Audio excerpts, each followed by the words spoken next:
This channel does not promote any violence, harmful, or illegal activities. All content provided by this channel is meant for an educational and information purpose only. আজ যাদবপুর বিশ্ববিদ্যালয়ে রয়েছে একাধিক কর্মসূচি রয়েছে DSF এর, আবার তার পাশাপাশি ওয়েব কোপার মিছিলও রয়েছে।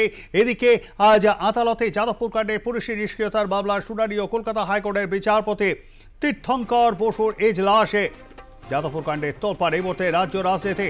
আজকে পেন ডাউন কর্মসূচি যেমন রয়েছে ডিএসএফ এর, পাশাপাশি রয়েছে ওয়েব কোপার মিছিল। এই ওয়েব কোপারে কিন্তু সেদিনকে জেনারেল মিটিং ছিল যাদবপুর বিশ্ববিদ্যালয়ে গত শনিবার 1 মার্চ, এবং সেখানে যোগ দিতে গিয়েছিলেন ওয়েব কোপার প্রেসিডেন্ট রাজ্যের শিক্ষামন্ত্রী ব্রাত্য বসু, এবং সেখানে তার গাড়ি আটকানো হয় এবং তারপরের ঘটনা ইতিমধ্যেই সবাই জেনে গিয়েছেন।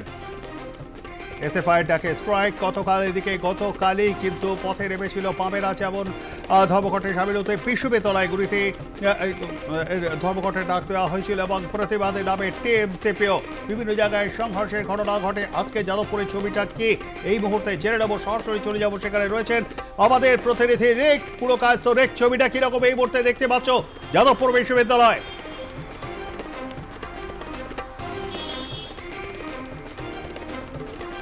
প্রবীরদা, আজকে সকাল থেকেই থমথমে বলা যায় যাদবপুর বিশ্ববিদ্যালয়ে। যেরকম নিত্যদিন পড়ুয়ারা আসে ঠিক সেরকমই তারা আসছে এবং যাদবপুর বিশ্ববিদ্যালয়ের ভিতরে যাচ্ছে। কিন্তু গতকাল রাতেই যে উত্তপ্ত পরিস্থিতি সৃষ্টি হয়েছিল যাদবপুরে, সেই আজ কিন্তু কিছুটা হলেও রয়ে গিয়েছে। সকাল থেকেই যেরকম চারিদিকে একটা থমথমে পরিবেশ, কিন্তু সকাল থেকে পড়ুয়ারা ঠিক সেইভাবেই আসছেন। কিন্তু বেলা বাড়ার সাথে সাথে যাদবপুরে একাধিক কর্মসূচি রয়েছে। একদিকে যেরকম এসএফআই এর তরফ থেকে পেন ডাউন, ঠিক তেমনি ওয়েব কুপার তরফে যাদবপুর এইচডি থেকে যাদবপুর থানা অবধি মিছিল রয়েছে, এবং মিছিল করার পর তারা যাদবপুর থানায় বিক্ষোভ প্রদর্শন করতে পারে।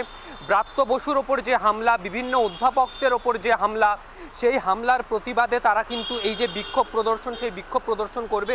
কিন্তু আজকে সকাল থেকে যাদবপুর একেবারে বলা যায় যে ইউনিভার্সিটি চত্বর এখনও অবধি স্বাভাবিক রয়েছে, কিন্তু কতক্ষণ এই স্বাভাবিক থাকবে এটাই প্রশ্ন। কারণ গত 3 দিন ধরে আমরা যে ছবিটা দেখতে পাচ্ছি, যে দফায় দফায় যত বেলা বাড়ছে, যত সময় গড়াচ্ছে, দফায় দফায় কিন্তু উত্তপ্ত হচ্ছে এই যাদবপুর। কখনো এবিভিপির সাথে সংঘর্ষ, কখনো টিএমসিপির সাথে সংঘর্ষ, বাম মনস্ক বা এসএফআই যাদের সাথে মূল সংঘর্ষে জড়াচ্ছে এবিভিপি বা টিএমসিপি, দফায় দফায় কিন্তু এই সংঘর্ষ দেখতে পাওয়া গেছে। তবে এখনও অবধি প্রায় 11টা বাজতে চললো, 11টা বেজে গিয়েছে, এখনও অবধি কিন্তু সেইভাবে কোনো সংঘর্ষের ছবি বা কোনো রকম সেই রকম ছবি কিন্তু উঠে আসছে না।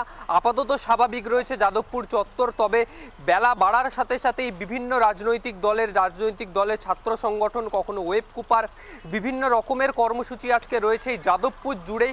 তবে আবারও যে এরকম কোনো অশান্ত পরিস্থিতি সৃষ্টি হতে পারে কিনা সেদিকেও যেরকম নজর থাকবে। কিন্তু পড়ুয়ারা ভিতরে যাচ্ছে, যদি আবার এরকম অবরোধের সৃষ্টি হয়, আবার রাস্তায় যানজট হয়, তাহলে কিন্তু মূল বিপাকে পড়বে নিত্যযাত্রীরা।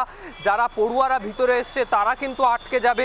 সেই আশঙ্কা থেকে অনেক ক্ষেত্রেই কিন্তু দেখা যাচ্ছে যে অন্যান্য দিনের তুলনায় যাদবপুরে যে পড়ুয়ার সংখ্যা বা পড়ুয়ারা যে হারে অন্যান্য দিনে এই সময় আসে, সে হারটা কিন্তু কিছুটা হলেও কম, এবং ইতিমধ্যেই স্বাভাবিক বলা যায় যাদবপুর চত্বর। আর এই 4 নম্বর গেট ঠিক এই জায়গাতেই গতকাল কিন্তু সন্ধেবেলা যে রণক্ষেত্র পরিস্থিতি, সেই পরিস্থিতি কিন্তু দেখতে পাওয়া গিয়েছিল।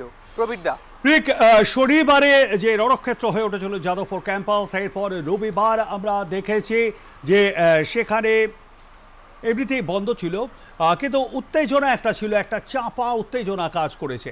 এরপর গতকাল স্ট্রাইক ছিল যাদবপুরে, পঠন পাঠন বন্ধ, অরবিন্দ ভবনের সামনে অবস্থান বিক্ষোভ দেখিয়েছে আন্দোলনরত ছাত্ররা। আজকেও সেখানে তুমি যেমনটা বলছো যে থমথমে পুরো পরিবেশ, আজকেও সেখানে পেন ডাউন। সুতরাং সেই জায়গায় দাঁড়িয়ে পঠন পাঠন তো এই মুহূর্তে বলা যেতে পারে শিখে উঠেছে। এই বিষয় নিয়ে তারা কি বলছে, কারণ এর জন্য তো ইউনিভার্সিটি আর এক্সট্রা কোনো সময় দেবে না, অথচ সিলেবাস শেষ করতে হবে সঠিক সময়। সেই বিষয় নিয়ে আন্দোলনরত ছাত্রদের কি কাউকে দেখতে পাচ্ছ তারা কিছু বলছে?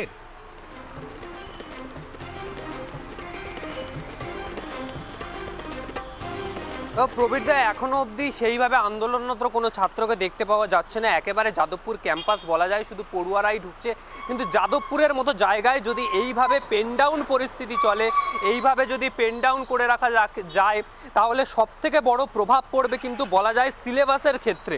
কারণ একদিকে উচ্চ মাধ্যমিক পরীক্ষা যখন চলছে, সেই সময় রাস্তা অবরোধ, কোথাও বন্ধের ডাক দেওয়া হচ্ছে বিশ্ববিদ্যালয় চত্বরে, আর তার ফলে যদি পেন ডাউন পরিস্থিতি হয়, সিলেবাসের ক্ষেত্রে কিন্তু একটা বড় প্রভাব পড়বে বলে কিন্তু অনেকেই মনে করছেন, বা অনেক শিক্ষক মহলের ক্ষেত্রেও কিন্তু অনেকে মনে করছেন।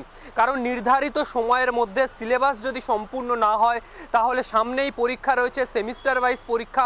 সেই পরীক্ষার ক্ষেত্রে সিলেবাস সম্পূর্ণ না হলে বিপাকে পড়বেন কিন্তু আখিরেই সেই ছাত্রছাত্রীরা। আর সেই কারণেই কিন্তু অনেকে যেরকম চিন্তায় রয়েছে, সকাল থেকে কিন্তু পড়ুয়ারা কিন্তু এসে ভিড় জমাচ্ছে। কেউ হয়তো পরবর্তী সময়ে গিয়ে আন্দোলনেও সামিল হতে পারে, আবার হয়তো কেউ ক্লাসমুখীও হতে পারে, কিন্তু সব রকমের পড়ুয়াই রয়েছে যাদবপুরে। ঠিক তেমনই পড়ুয়ারা যেরকম ভিড় বাড়াচ্ছে, ঠিক তেমনই সকাল থেকেই থমথমে পরিবেশ বলা যায়। কিন্তু অন্যান্য দিন যেইভাবে ভিড় দেখতে পাওয়া যায় যাদবপুর ক্যাম্পাস চত্বরে, আজ কিন্তু ভিড় খানিকটা কম। রিক, তোমার আশপাশে কি কোনো পড়ুয়ারে, তাদের কি দেখতে পাচ্ছ, তারা কি চাইছেন?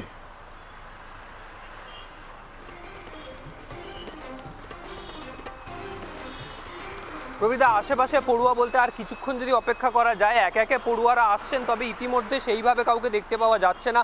পড়ুয়ারা আসলে অবশ্যই কথা বলবো তাদের সাথে যে তারা ঠিক কি চাইছেন।